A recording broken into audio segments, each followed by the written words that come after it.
two dicks. Wow. Yeah! Here we go! Here we go! Here we go! How's it going, everybody? Welcome to the 1IQ Football Talk podcast. And having to go, yeah, but he did kind of do this. What I'm hearing is you just want Tom Brady dead. Like that's all I'm hearing at this point. You just want Brady Well, dead. not anymore.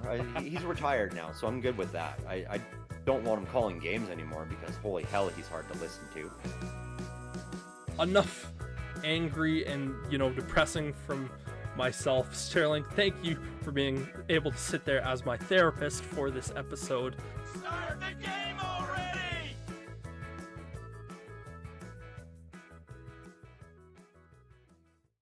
How's it going, everybody? Welcome to the 1IQ Football Talk podcast. Brendan and Sterling coming at you for another week. Not as crazy of a news week as last week was, but we still have a bunch of things that ultimately are going to need to be talked about because there was a few things that were ultimately in the news. One of the things we kind of touched on a little bit as anticipation area, whatever the fucking word is, coming into this week. But first, I'm Brendan. Sterling, how you doing, my friend? I'm doing all right. I'm tired. It was a very long week for me, so not a big news week for us. But I mean, we'll be having a bit of a shorter podcast this week because I am just bagged from work. But yeah, we touched a little bit on the league meetings last week there. Just what was going to be voted on and what our expectations were, and all those meetings did happen this week, so we'll get back into those and talk about what was voted down, what was approved, and so on and so forth. One of the things that we kind of talked about a fair amount last week was the Detroit Lions proposing of the reseeding of the playoffs. And both of us were very much in favor that the NFL should do this, just because you won your division shouldn't necessarily guarantee you a home game. And, I've even gone on the record, I said it last week, where I don't even necessarily think if you win your division, you should be guaranteed a playoff spot. These are all different conversations. Both of us really, really liked this particular rule. Day before the meetings were supposed to happen, Lions pulled it. And they said, We just don't feel like we have enough people in favor of voting for this, so we're not even going to put it forward. And as we were kind of doing our pre-show meetings, we were kind of sitting back going like, man, even if you don't feel like there is enough concrete for people to try to vote for this, you should at least still have it out there to see who you need to convince. Well, exactly. Like, run it through and see what the final vote is and see which teams are, against it. And then who you got to talk to throughout the season to be like, hey, why are you so against this? What can we do to change your mind? Like, what if it was you that went 14-3 and ended up having to go on the road to play in hostile territory against a team that you notoriously can't beat in their home stadium? Yeah, it's one of those things. And, I found there were some weird comments made from a bunch of the fan bases. And it kind of felt like it was a very split argument when it was announced that the Lions were pulling this argument. I saw a lot of people sitting back saying, well, if you're so worried, just do better. And it's like, well, that's not really the point of the argument. It's going, I won 14 games this year. And there was a team that won 15 games this year that happened to be in my division. Like, I looked at it like this. If the Lions had ended up losing that game to Minnesota, I think it was in week 18, that would have completely changed the look of how the playoffs were. The Lions would have gone from being in first place to being in fifth place, which you look at that and go, the team that has the second best record in the NFC now has to travel to a team with a vastly superior or vastly just worse record. Words are hard for me today, apparently. They're like, how is that necessarily fair? And it's right. all because this team managed to win their division with 10 wins. Yep. Yeah, and I mean, that's just it. Whichever way that game went in week 18, Vikings or Lions, had it with the way it went, the Vikings went from first place to fifth place, and had it gone the opposite way, the Lions would have gone from first place to fifth place. And it not only the second best record in the NFC, the second best record in the NFL overall. Yeah, Like, and you're a 5 seed on the road to a Rams team, that was and hot. ultimately end up losing that game. Yeah. And you know, it's one of those things of going, well, maybe if you were the first seed and you ended up going up against Washington, who was also a very hot team at that moment, like the Lions did, and you basically just go one and done in the playoffs, like what the Lions did, it's one of Mhm. those things where people go, well, it shouldn't necessarily matter who you play in the playoffs, because at the end of the day, you're still having to go out there and beat teams that are necessarily worse records than you if you were the second best record in all of football. And you should be able to beat those teams, especially if you do have this record. So I understand there's a little bit of that conversation as well, but I think more or less it should be, why should the team that has the superior record have to travel? Yeah. It goes the same thing for the playoffs in, for instance, you look at basketball.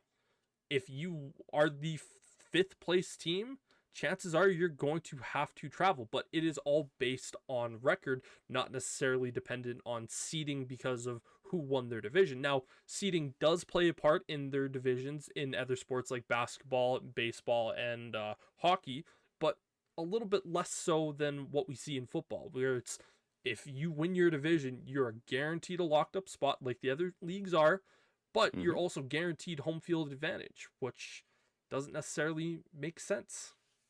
Right. And I mean, don't get us wrong. Like, there are definitely worse playoff formats out there. Like the NHL, their playoff format is absolutely horrible, because every single year you see the exact same teams in the exact same matchups every time, year in and year out, and it gets incredibly stale and boring. And so there are worse options out there than what we currently have in the NFL. We just feel like, if you've got 3 or 4 more wins than a team, you should have the home field advantage in that. Yes, in the playoffs, you should be able to beat all these teams. But when you get to the playoffs, the home crowds get more boisterous, more rowdy. It is more difficult to play in a stadium when you're the away team, no matter what your record, whether you're an undefeated team, or a 9-win team that snuck in. It's going to be more difficult playing in the other team's arena than it is to play in your own.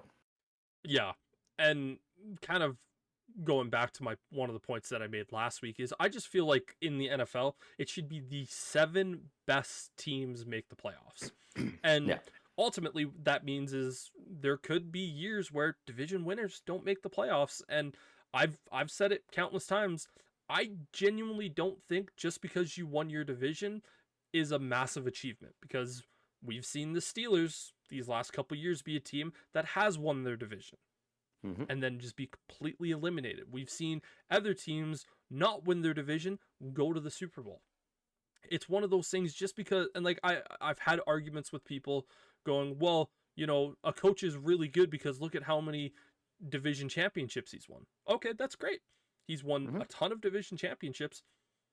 Talk to me about Super Bowls. Yeah. Well, he doesn't have any. Okay, well, how many NFC or AFC championship games has he gotten to? Well, he hasn't been to. Oh, so he's either lost in the wild card or divisional round. Yeah. Then the division championship means dick. It means Yeah. nothing. Yeah. It means a lot to the owners, is pretty much what it comes down to.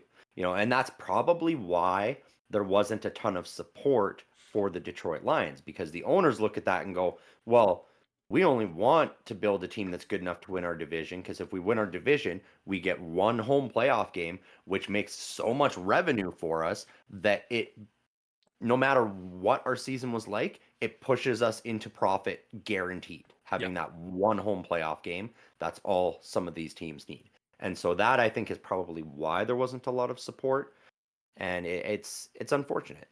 Yeah, it really is. And again, we've talked about ownership in sports being a thing where if you are an owner, the main goal should always be to win a championship.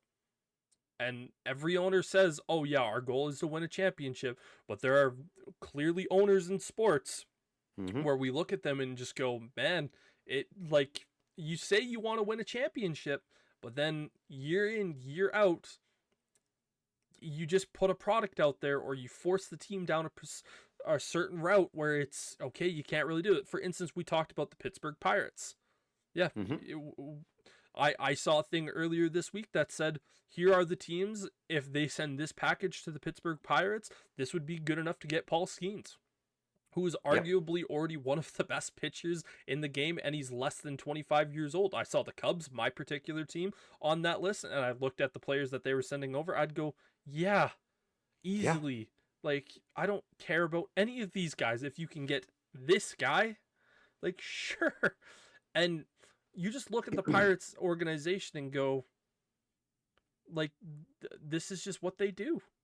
Yeah. They have the best thing that they could possibly have, the best thing that you could want to have for an organization, and go, we are going to build around this guy who's really cheap for the next 4 years.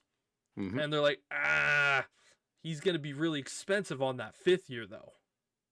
Yeah. And it's like, Yeah, exactly. It'd be like the Pittsburgh Pirates owner owning an NFL team and having Joe Burrow or Patrick Mahomes or Josh Allen as their quarterback and going, yeah, but we don't want to pay him. So, yeah, yeah. it's just ridiculous. It's kind of like the Cincinnati Bengals for years and years and years before they got Joe Burrow. And it was real, like everyone in the league was kind of saying to them, you have to pay Joe Burrow. Like, there's no excuse for you to ever think that you should get rid of this guy. And the Bengals were kind of like, okay, we'll pay him. And then it was a few years later, it's like, okay, I guess we'll pay Jamar Chase and T. Higgins. It's like a kid pouting because they have too many good toys. It's absolutely ridiculous. But the other big thing that came out of the team meetings and the vote that was being talked about was the tush push. Mm-hmm. Both of us have stated that the tush push should be allowed to be a play in the NFL. Just because one team does it better than everyone else doesn't mean that it should be banned. It's like if you took the Bears in 2005/2006 with Devin Hester, where it's going, oh, we can't have punt returns or kick returns now because the Bears just have an unbelievable cheat code in Devin Hester. Mm-hmm. And like that's essentially what this is, where it's going, one team just does it better than everybody else, and the Green Bay Packers got mad at that and they lost the vote.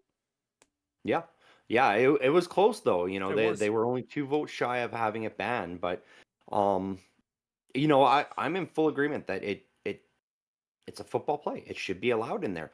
But I did see a very interesting take this week that made a lot of sense, honestly, and it's that you line up and you run that exact same play on defense, and it's a 15-yard penalty. Mm-hmm. You know, and that I look at and I go, okay, well, that's a good argument because there should be parity there. If you can do it on one side of the ball, you should be allowed to do it on the other side of the ball. And so that is an argument that I would make where it's like, okay, if we want the tush push, we need to start allowing teams to have that push on defense as well again. You know, or if you're going to keep that ban and that 15-yard penalty, then maybe we do need to do that to the tush push because it is a little bit unfair to only have it on one side of the ball. And so that was a very interesting take I heard that I strongly agree with. Yeah, I've heard that take particularly on that side of the ball too. And that's been the one that I've heard and gone, you know what, that is the most sensible reasoning to ban the tush push, as opposed to people coming out there and saying, well, there's a safety concern. Well, it's not, there's never been significant injuries gone with that play. Oh, it's not a football play, it looks like rugby. Well, rugby is kind of football without pads in a sense. And yeah, I wouldn't even say kind of. Rugby is football. Yeah. I count that as football. Like when football season's not on, I watch rugby. Yeah, like, it's one of those things where I can kind of see the argument, well, it's not really a football play. I mean, there are so many plays that don't look like football plays because, again, my new head coach, Ben Johnson, there are a ton of plays that he's ran over his time in Detroit as the offensive coordinator where you'd go, That's maybe not a football-esque play. Mhm. And again, I look at the tush push and go, if you want to come out with it saying the offense has an unfair advantage on this particular play because of what they are capable of doing with the push, we can have a conversation about that. I look at that and go, that is a very good point. But I also look at it and go, it's one of those situations where, again, one team is doing it better than doing it better than everyone else. Because Mhm. if the tush push was so automatic for every single team out there, we wouldn't even consider teams when it's 4th and 1 saying, "Oh yeah, they're gonna punt," because why would you punt in that Yep. scenario? If it was so automatic for every team in the NFL, then I could look at that and go, it's clearly an unfair advantage for the offense. But here's the thing: we see Josh Allen try to run that play, doesn't work. We see Patrick Mahomes try to run that play, doesn't work as well. Is it unfair for the defense? Yeah, a little bit. But it's one team doing it better than the rest. And really, it's not even just one team, it's one guy. It's because Jalen Hurts can press 600 pounds and he is a fucking beast. Like, he's got massive legs that can do that. So, yeah, like, you could throw a few running backs into that position on other teams and it would work just well. The difference is running backs aren't quite as good at taking direct snaps. And so therein lies the problem. Jalen Hurts is the cheat code for this. Yeah, You take Jalen Hurts out of the equation, that tush push doesn't work. it doesn't work nearly as efficient as it does. Like, for Yeah. instance, last year with the Eagles when they had Kenny Pickett as their backup, if Mhm. you tried to do Kenny Pickett with that particular play as often as Philadelphia runs it, it's not a 95% chance of that's going to work every single time. It's still probably fairly efficient because that O-line is amazing and Mhm. they do it better than everyone else. It would probably be closer to an 85% chance. But again, you still take 10% of that away just from who the quarterback is. And Yeah. everyone was wondering, oh, now that Kelsey is no longer there, is Cam Jurgens, the new center for the Eagles, going to be able to run it just as efficiently? And it was fine. Like, it was an easy transition. So it clearly wasn't a Kelsey play. It was the offensive line with Jalen Hurts being able to run that play as efficiently as they possibly could. And for me, those are the reasons I just look back and go, if we start to see a situation in the league where the NFL is just, this play is just being run by everyone and it's up into that 90 percentile of, oh, you run it and you nail that, then we have a conversation of going, it's too unfair for the defenses. But right now, if it's just one team, you can't really tell me that's a logical thing. Yeah, I agree completely. And I really hope the Eagles decide to troll the NFL and the Packers with this play. Like, I would love week 1, Thursday night against the Cowboys, 1st and 10 on the first play of the game, tush push. Yeah, I it, would love to see it just for shits and giggles. just to basically say to the NFL world, you tried to ban this. Well, guess what, baby? It ain't going nowhere. And I also jokingly said about this in our pre-show meeting. I really hope on the first play when they play the Green Bay Packers, they do the exact same thing and make it even more so against the Packers, where we run it like 15 times in that game, where Yeah. it's a situation. Yeah, it's 2nd and 1, tush push. We don't need to. We have Saquon Barkley, but we're gonna do it just to really put the emphasis on the team that tried to get this ban. Like, Yeah. we Just talk to about, make Matt LaFleur and the Green Bay ownership start to cry. yeah, like Yeah. we talk about seeing teams and players get a little bit petty from time to time and how much we kind of enjoy watching that. That would be perfect. That would be Mhm. poetic justice for the Philadelphia Eagles. And you just look at it and go, how entertaining would that be? And it would be Yeah, insanely that fun. would be great. I hope we see it. Yeah, it would be fantastic. Yeah. Now, one of the other big things that there's a bunch of stuff that came out, and most teams are doing their full team OTAs this past week, and so you're starting to hear a bunch of stuff coming out from teams. And one of the teams that we talked about pretty heavily last week was my Chicago Bears, mainly because of that Caleb Williams drama and sort of news. I heard Ben Johnson on Colin Cowherd the day that article came out. He kind of gave a brief comment on it, but that was on national television where there was a lot of different stuff that was going to be talked about. I was really waiting to see and hear from him when it got to the Chicago Bears media, and where he was going to be peppered with questions and different questions about this sort of thing. And of course, on Wednesday when he spoke, he got peppered with these sort of questions. The best thing that I really enjoyed about Ben Johnson was in his opening statements, he's talking about it. He goes, I understand there was some stuff about our quarterback in the media world last week. I'm going to jump on this right away.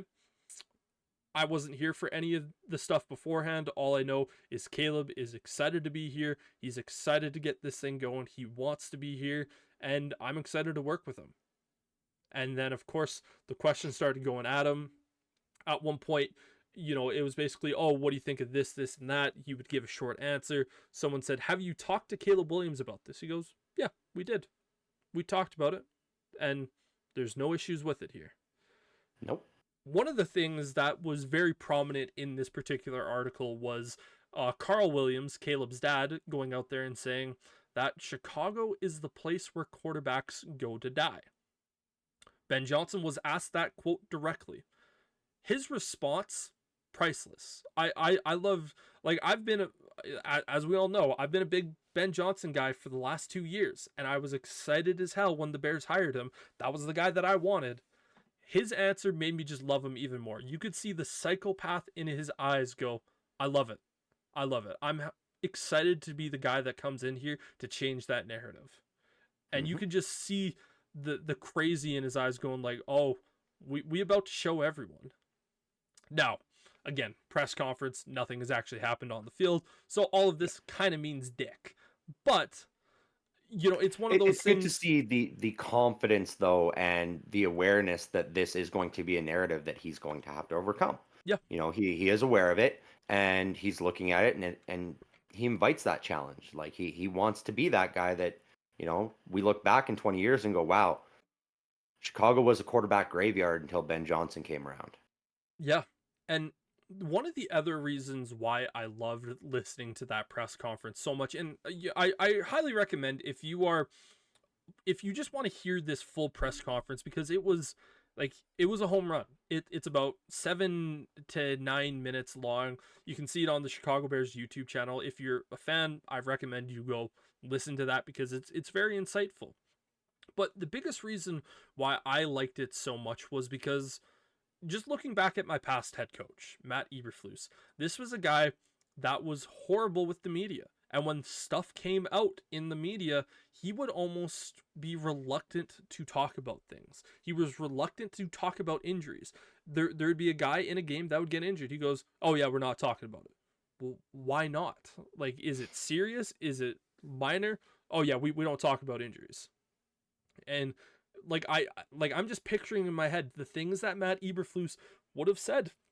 He would have never walked out in his opening statements saying anything about that. It would have been peppered, and it would have just been like, oh, I'm not speaking on this. Oh, what do you think about Carl Williams saying that Chicago's where quarterbacks go to die? Listen, man, we don't believe that here. Like, those are the sort of things that he would have ultimately come out. I just sit back and go, oh, thank God we have a coach that is transparent. Like, he's not afraid to answer these hard questions. And, it made my day. Made my day on Wednesday. Yeah. It made me a very, very happy man because I'm listening to this going, least in the media. Right now, this is a guy that has no issues. Someone asked him point blank, we saw you get a little bit fiery out there today, coach, and it seemed like you were a little bit agitated today. Is this what we're coming to expect from Ben Johnson? You thought I was agitated? I guess I got to work on myself a little bit more. Like Right. he said that in such a humorous way where it's going like, yeah, you can kind of expect some of these things from me. And it's like he takes something that would be a really tough question to kind of answer for a coach and turns it into the entire room laughing. Like once the Yep. press conference with Ben Johnson ended, you can hear one of the beat reporters go, "God, I love this guy." Just because like you can actually have a conversation with the coach where it doesn't feel like you're pulling teeth. As someone who Well, has yeah. to interview coaches, I know how annoying it is to walk up and interview coaches where they give you one word answers and they really don't want to be there. Well, yeah, it feels like they're reading off a script. Like their GM has given them, a set of lines, and it's like you can only answer one of these five things to any question that's given to you. And it's like a robot out there. And yeah, it's infuriating. It's I'm glad you get to see some of that because I mean I've had almost 2 decades of amazing sound bites and clips from Mike Tomlin in Pittsburgh when reporters try to go at him, and it's so much fun getting to watch that. Yeah, it is very, very entertaining. That's one of the reasons why I've liked Mike Tomlin for years is because Hmm. he's not afraid to do some of that stuff. Now, I do have questions otherwise for Mike Tomlin, but go back into our catalog and you can find Yeah. all those sort of comments. And Yeah, yeah, exactly. I mean, that's what it is. He's fun to watch, but he's not great when it comes to development. Ben Johnson, we don't know a lot about him yet. We've seen him as an OC. It was Dan Campbell's team. We'll get to see what Ben Johnson can bring to the table as a head coach. We see him at the press conferences now. He's very calm. He's cool. He's collected. He's not afraid of the tough questions. He's doing everything right up to this point. But the team hasn't taken the field yet. So that's what we're waiting on now. That really is the last stage.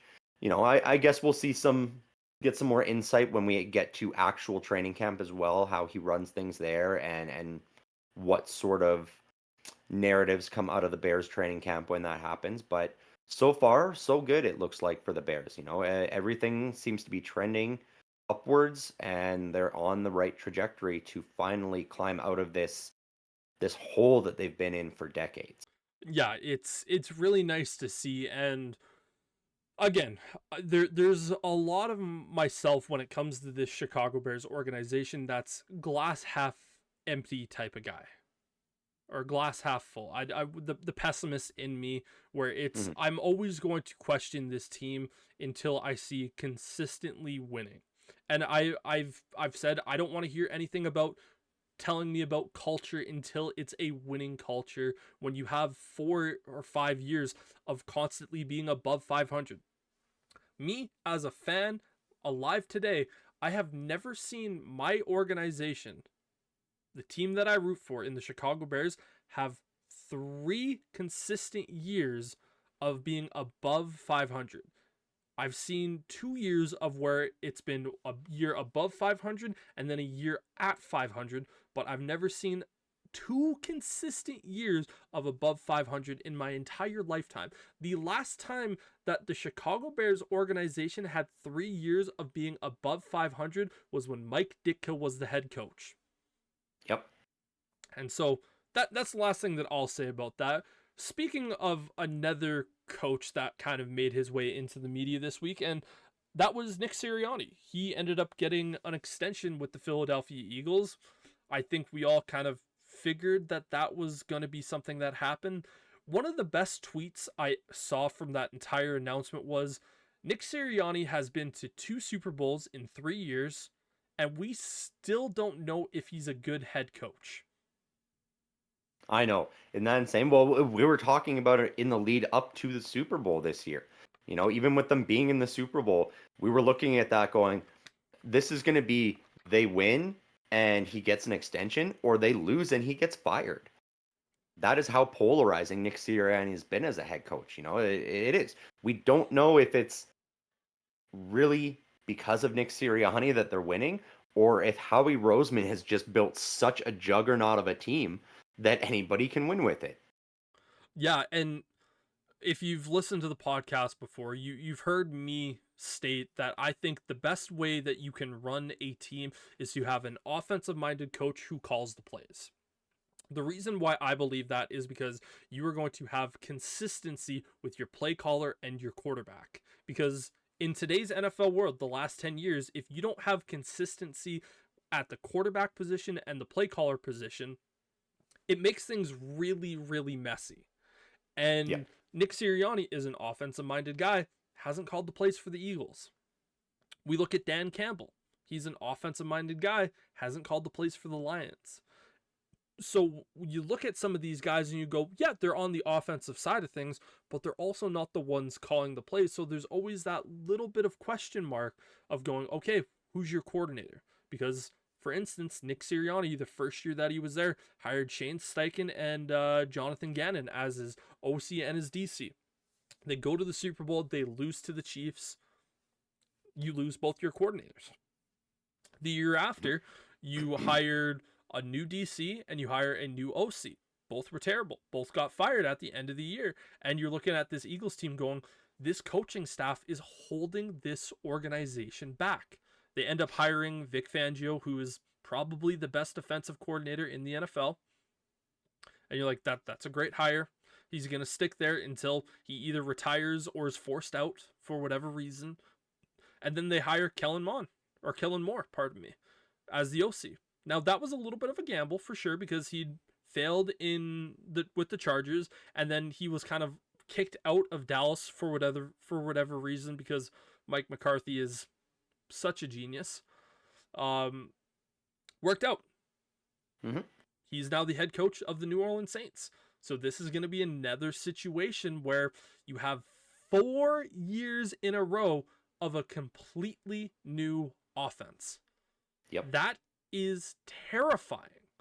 And if it doesn't work out for the Eagles, you just kind of have to continue to look at it and go, man, like, it's either we have someone who is elite and immediately gets hired away, or we have someone who is so bad at calling the offense, we have to fire them because they suck.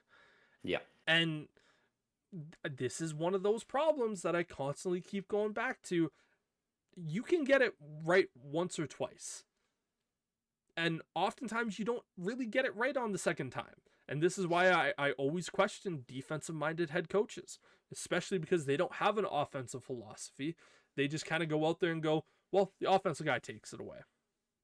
And once those guys either get fired because of poor performance or because they're so good they get hired away, you're going to have to strike lightning in a ball twice.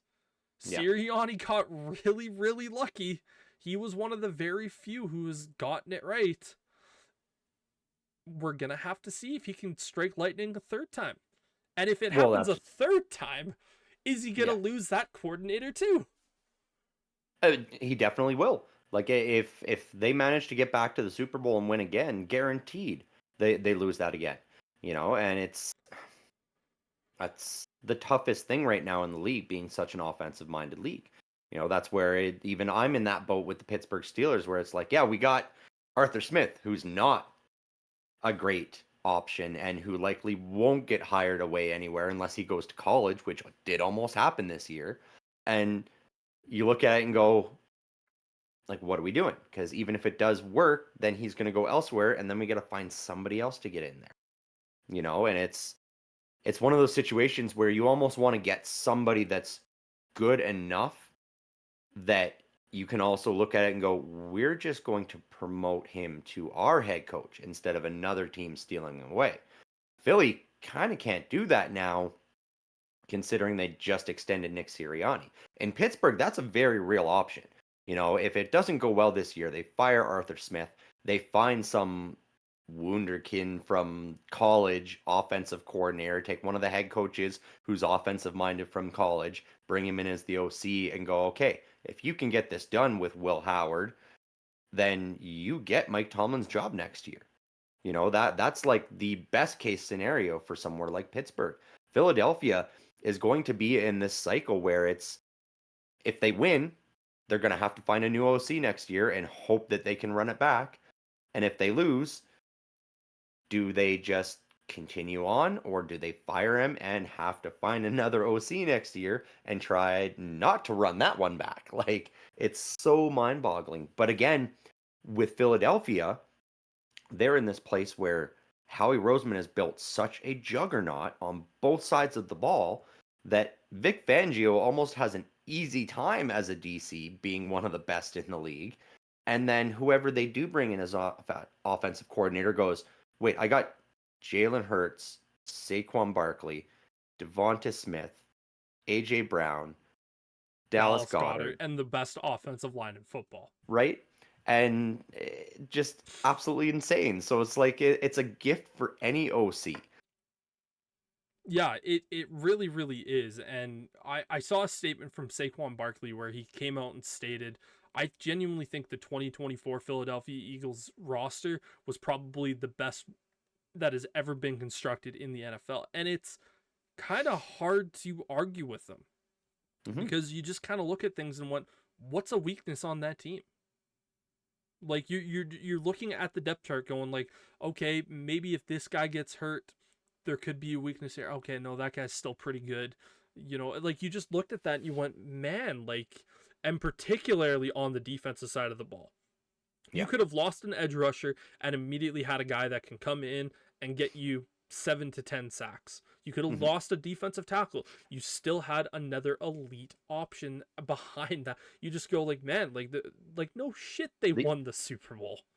Well, exactly. The only weakness that Philadelphia Eagles team had was depth at the tight end and wide receiver positions. Yeah. Once you got beyond the wide receiver 2, it wasn't quite as good. Once you go beyond Dallas Goddard, not really that great.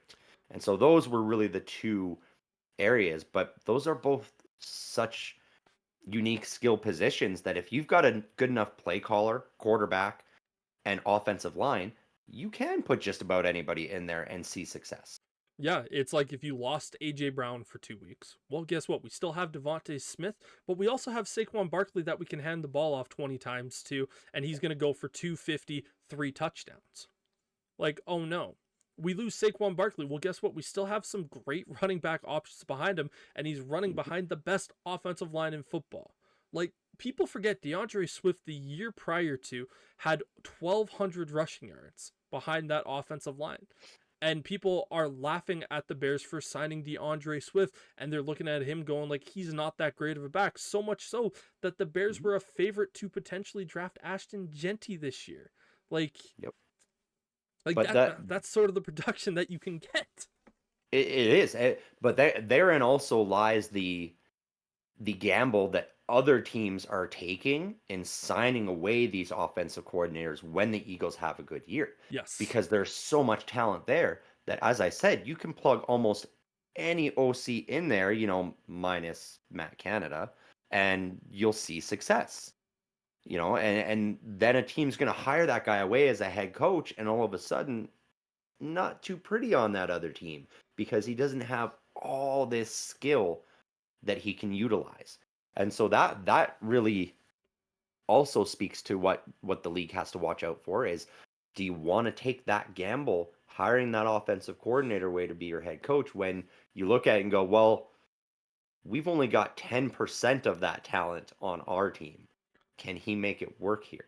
This is why it's going to be really interesting to watch the New Orleans Saints this year. Again, they don't have a veteran quarterback. No. Their best quarterback on their team is one of their tight ends. Yeah. Yeah, and I mean that's like best case scenario landing spot for a guy like Kellen Moore or any OC that leaves a team like Philly is you're going into a team that is full on in a rebuild and you're going, look, I've got nothing here. This is going to be a process. And so you're going to have that time to be able to build it up. You're still going to have to improve year over year.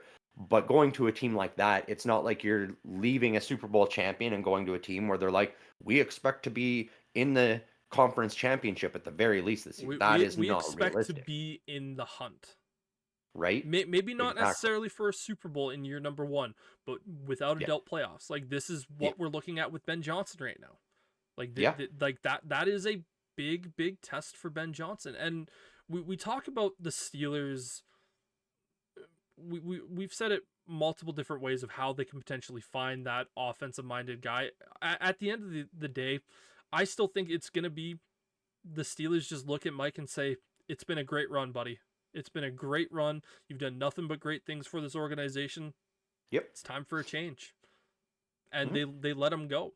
And I don't think it's going to be a situation of Arthur Smith gets fired at the end of next year. They find a wunderkind come in, No. and it's like, okay, you're going to have this again. I know for yourself, you're looking at a guy like Joe Brady of the Buffalo Bills as being a favorite. I know you're not a big fan of Cliff Kingsbury, but if he has a second successful year with that Commanders offense, that's a guy who's young, who has 4 years of head coaching experience with an offense that is running incredibly well. Like, that's going to be a really hard thing to pass up.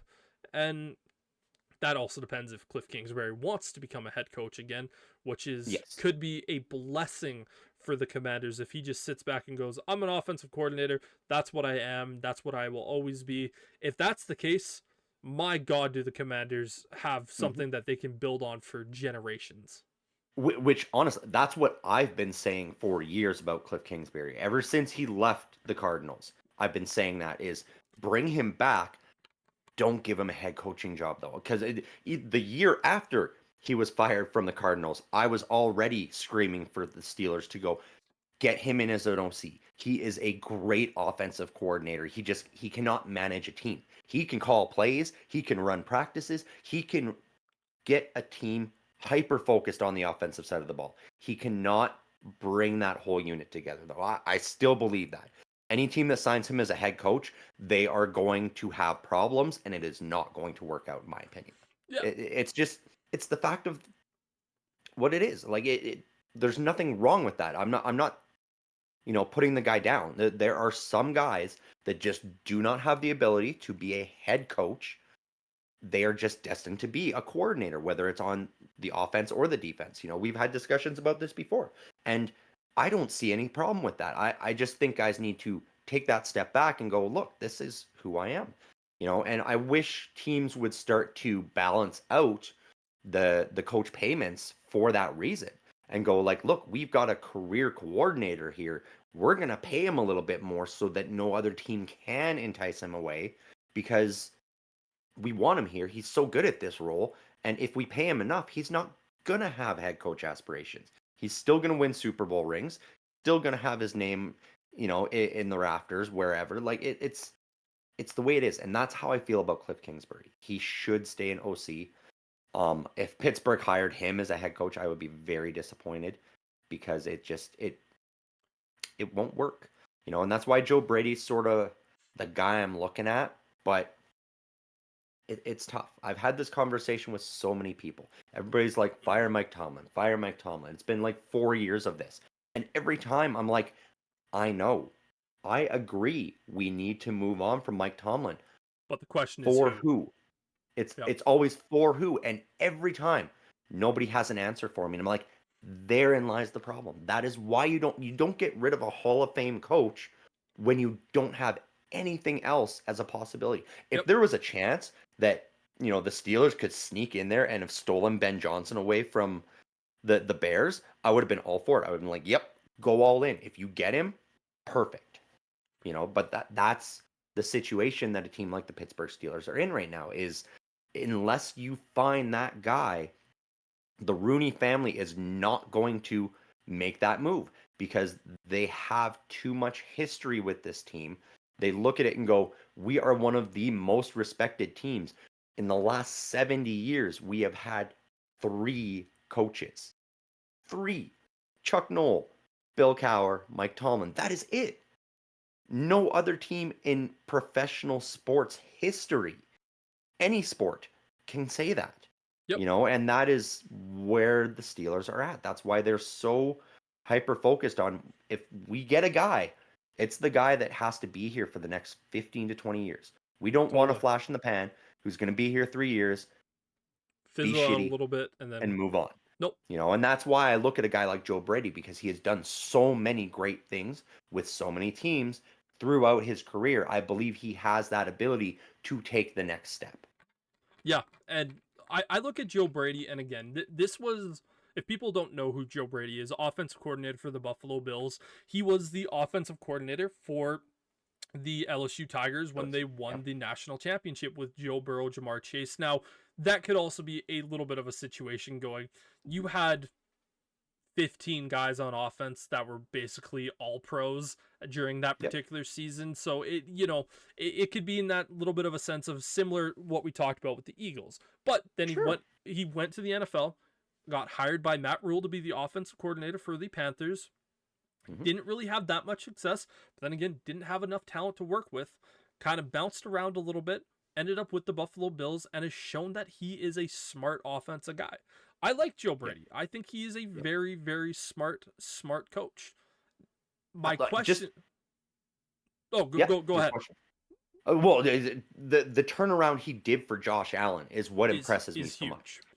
You It, know, like Josh Allen for us was perennially, yeah, he's top 10, but he's definitely not top 5. He's no way he's top 3 because, yeah, he can run the ball, he can throw touchdown passes, but he makes so many mistakes. He throws so many interceptions, and it's too much risk for too little reward. And Joe Brady beat that out of him.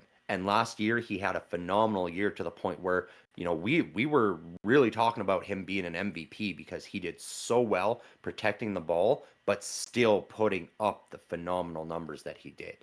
yeah, and I look at Joe Brady. The question that I have with Joe Brady is everywhere that he's gone, it's Hmm. always, and where he's had success, it's okay.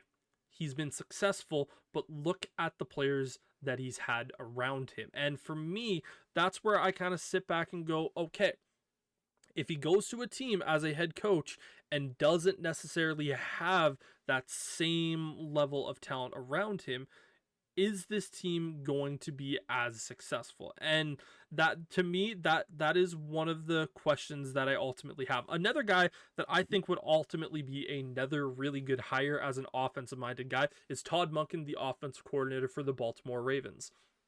What he's done these last 2 years with Lamar Jackson has been okay. His first year as the OC, Lamar won an MVP. This year, this was the best version of Lamar Jackson we have ever seen. He was more Hmm. confident throwing the football, he had less turnover worthy plays, and he only ran when he necessarily needed to, other than some of the design runs where it was Lamar would look, first option isn't there, and he would go. We didn't see that as much this year. Todd Monken is Yeah. another great option. And so, you know, I, you know, this is a guy that I think would be in that conversation for the Pittsburgh Steelers. But yeah, Oh yeah. we talked a bunch about that. And speaking of the Baltimore Ravens, because we just talked about Todd Monken, well, they had a nice little announcement for Derrick Henry getting an extension with the Ravens, which ultimately felt like the right move for both sides. It did. It felt like the right move, but you know, there's a lot of questions around the league about it. Derrick Henry is now signed 33. the largest extension for a running back over 30 years old ever. Yeah. But he is the king for a reason. He is a beast.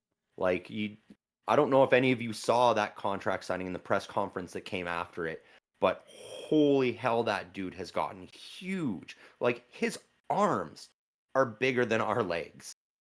Like he is a massive, massive dude, and he's put on that extra weight. That is where my concern is, though, because we've seen it in the past with running backs at a younger, more fit age where they put on 10, 15 pounds in the off season of muscle going, we're going to be great this year. But the legs, the ankles, they can't handle that extra weight. And we see a season ending injury occur with that running back. And so that is where my concern lies right now with the Baltimore Ravens is yeah, you've got a stud. You've got a top 2, maybe top 3 running back, depending on what Ashton Genty does coming into the league in the league. Like you've got one of the best. And that extra weight just concerns me. Is his body going to hold up to that wear and tear, especially a guy who already has had a lower body injury in the past? So there is some concern there for me. He is such an impressive specimen to look at, though, man. Holy crap. He is huge. Like, could you imagine him running at you? Like, we see those questions posed online, you know, would you, you know, run the ball for 5 yards for $1 million or something like that. I'd like to pose the question of, would you try to tackle Derrick Henry in the open field running at you top speed for $1 million? Because hell no, Yeah. like you would die. Yep. It would be like being hit by a train. Statistically speaking, for Derrick Henry, this year with the Baltimore Ravens was the second best year that he's ever had. His best season was in 2020 when he ran for over Mhm. 2,000 yards and had 17 touchdowns. This year, 19,021 yards with 16 touchdowns. So it was like there It wasn't was. a crazy amount of difference in those 2 years. 100 No. yards and one TD. So it's basically just like you added, what would that be over a 17 game stretch? What, like 10 extra Yeah. yards? Yeah, Like, doesn't really particularly matter. But he had the most average yards per rush at mhm. 5.9, which is insane, man. Yeah. 28.6% of his runs, which is the highest in his career, went for first downs. Like Mhm. we said when the Ravens signed Derrick Henry, that was going to be a problem for the league, and it Yep. was. And the Ravens are More. rewarding the 31-year-old. Yeah. Yeah, because prior to that, that was one of the biggest problems for the Ravens. We always said if they get into third and medium, third and short, they cannot get it done because teams would key on Lamar Jackson going, oh, he's going to run for the first. And they would stop them on a regular basis. And so adding Derrick Henry is what solved that. Like if he stays healthy this year, I think he breaks records with how big and how physical he is. That is phenomenal. As I stated, I am concerned because we have seen it so many times throughout history. A running back putting on 10 to 15 pounds ultimately ends that season because the lower body just cannot handle the extra weight and the extra force. And when it comes to running backs, and this will be the last thing that I ultimately say about the running back or with Derrick Henry's extension, is it's really hard for running backs when they get to 30 and above, especially ones that have been so active with so many Yeah. carries that he's had, for them to see that same level of success. And the last guy that we talked about still being a good running back over the age of 30 was Frank Gore. And a lot of times, Frank Gore, he was really just used as kind of like a number two back who would get 500 yards a year. And we're like, damn, like that's really good. Like I'm going to quickly look up Frank Gore's stats after the age of 30 because he was kind of the last guy to really have decent looking numbers past the age of 30 that we've seen in quite a while. Because I remember Mhm. Adrian Peterson, when we talked about him, like once he got to that 30 range, he just wasn't the same back and made it really difficult. Like he had these were from 2015 to 2020, so his last 5 years. Indianapolis had 967 rushing yards. The year after, 1,200 or 1,025. The year after that, all with Indianapolis, 961. With Miami for 2018, 722. In Buffalo 2019, 600 yards, and then with the Jets in 2020, 653.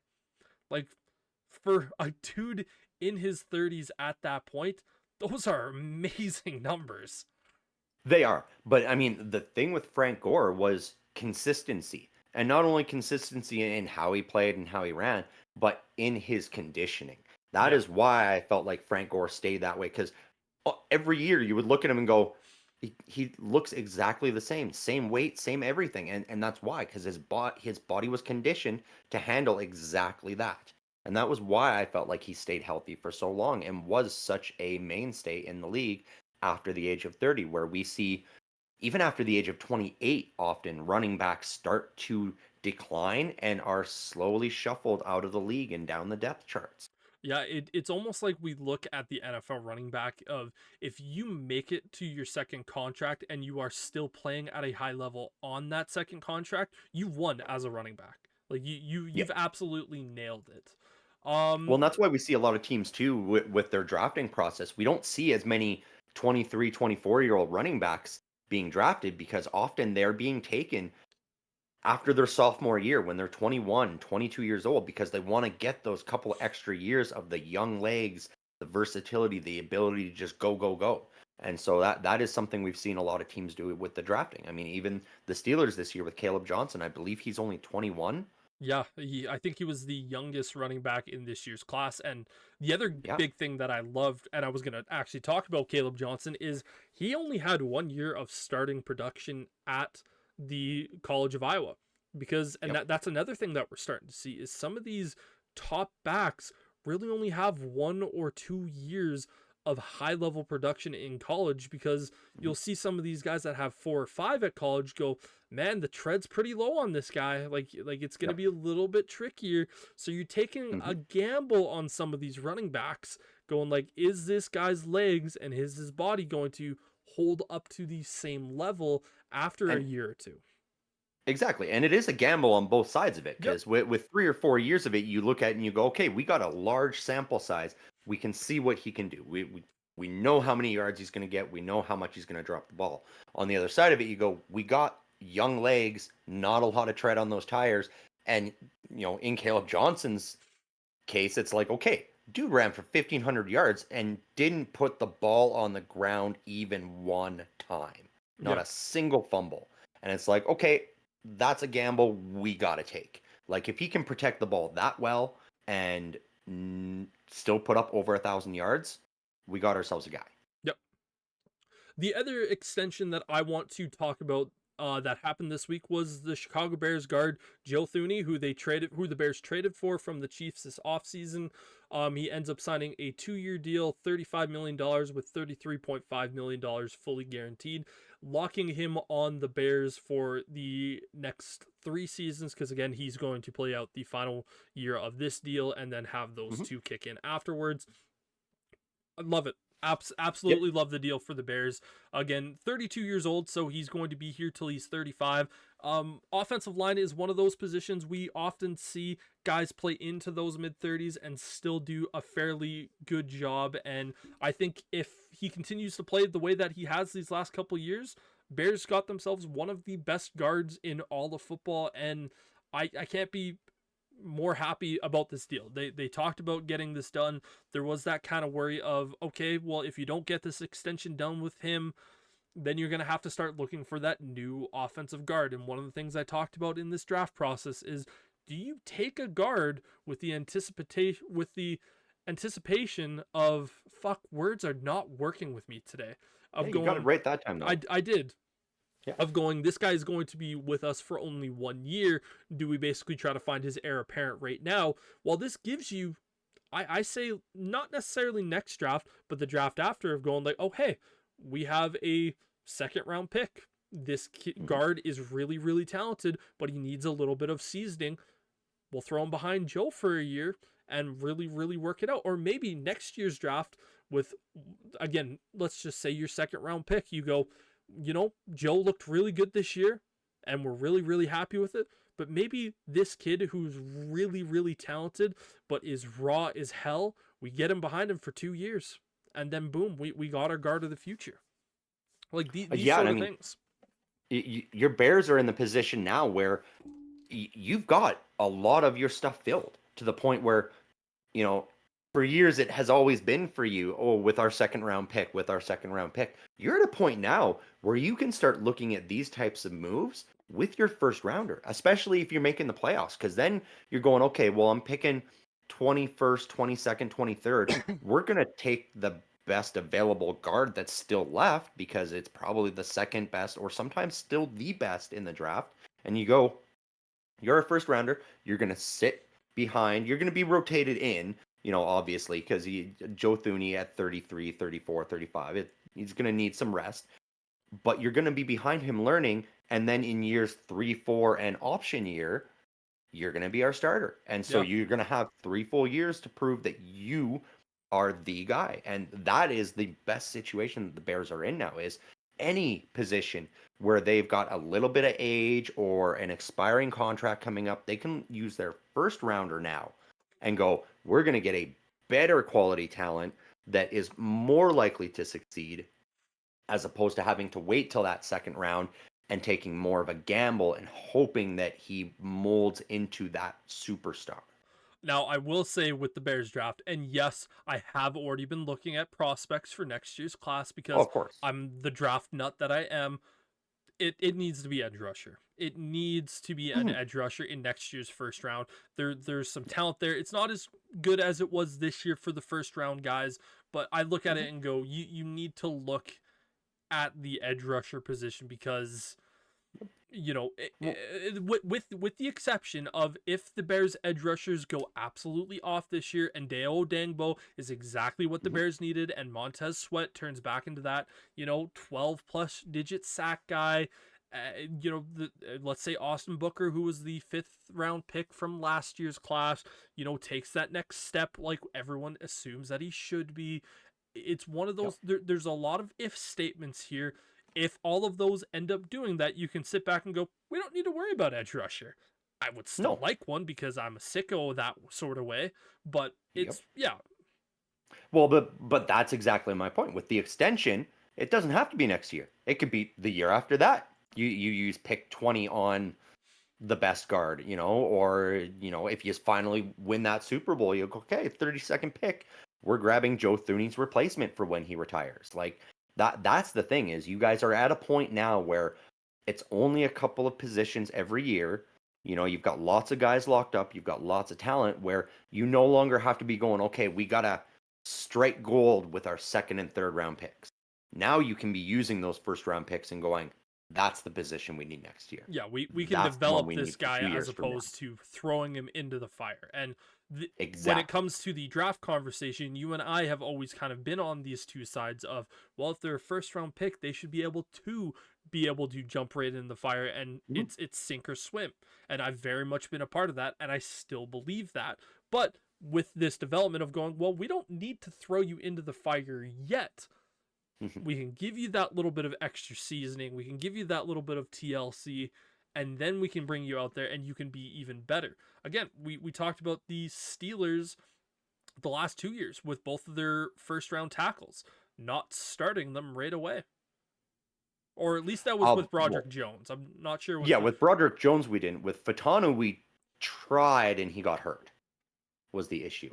But yes. I mean that's like that philosophy is where we like agree and then slightly start to disagree. The way you put it there is perfectly able to be the Yeah. starter, and I agree with that completely. If you're drafted in the first round, you should be able to be the number one guy at that position. I just like to be able to draft those guys and be like, yeah, you're able to be the starter, but we're going to let you hone your craft because we've already got a skill there and you're just going to get that much better. And then when you do hit that starting spot, you're going to blow up and the league's going to be like, holy fuck, where did they get this guy? Oh, they drafted him in the first round 2 years ago. Why wasn't he playing? Yeah. Because Nope. we didn't need to play him. Totally. The last thing that we have to talk about here, which kind of ultimately shocked the NFL world, was the passing of Indianapolis Colts owner. Again, 65 years old. Really, Yeah. really unfortunate for him, and passed away while he was taking a nap. It sounded like during the afternoon, and yeah, it's unfortunate thing as someone who It is. has just had to deal with family loss unexpectedly in my own life. I know how Yeah. shitty that is, and yeah, it's absolutely terrible. You never love to see it, and No. yeah, No, and all respect to Jim Irsay and the Irsay family. Like he was one of the best. He always did right by his team, right by the organization, right by the league. He was so good at what he did, and the fact that he battled, fought, beat cancer, came back, was still able to do his job. He was so good at it, and I have to say, I'm a little bit disappointed in some of the Colts fans out there because I've seen some comments coming out going, "Oh, finally we can start to build a team properly. Finally, this team's gonna, turn the corner." And it's like, you guys, no. Jim Irsay has been doing the best available to him, and it's just the chips haven't fallen the Colts' way. Like you had Andrew Luck, who was going to be the next big. That retired. injury opted to retire instead. That is what ultimately set your team back. If Andrew Luck had not retired, the Colts would have been in the AFC Championship discussion alongside the Chiefs, the Bills, the Bengals This would for be the a team last that we would 10 be years. talking about being a Super Bowl favorite every single year, like what we did Exactly. when Andrew Luck was healthy. That was purely just a bad luck strike where Andrew Luck decided to walk away, and no slight on him. It was a bad injury. He came back. He felt uncomfortable, and he looked at it and went, "I don't want to be compared to Derek Carr, and so I'm just going to retire." Yeah, it was one of those things where Andrew Luck fell out of love of football. And he just Yeah. said, "You know what? This isn't for me anymore." We've all been in a job at one point or another that we liked doing, and we just, after a bit of time, we went, "Man, I was a lifeguard for 6 years. I really Hmm. enjoyed that job while I was doing it. By the end of it, I hated it so immeasurably that I was lucky to get out the way that I did." Yeah. And like I'm thankful for that, because when you have the love of what you do, and again, I'm not comparing being a lifeguard to an NFL No. quarterback, but it's one of those things of where, there are times when you just know it's time to go. And yeah, unfortunately for the USA family, again, Yes. just he was a guy who was a billionaire that you kind of respected because he lived life to the fullest. He did a ton of work for charity. But he also went out there and he enjoyed his life. That's the biggest thing that you can say about Jim Irsay, was he Yeah. enjoyed the hell out of life. And it sucks that he's gone at a fairly young age. It does. Yeah. I mean, Jim Irsay, that the NFL lost one of the greats this week, and it is sad to see. And I always hate kind of ending our podcast on sad notes, but we had a fair amount of stuff that we were ended up talking about today. But that is going to do it for us here today, guys. Thank you all very much for watching. Make sure to like and subscribe. Check out all the shorts that we do. We often post a bunch of them from our podcast, so check those out as well. But for Sterling, I'm Brendan, saying peace.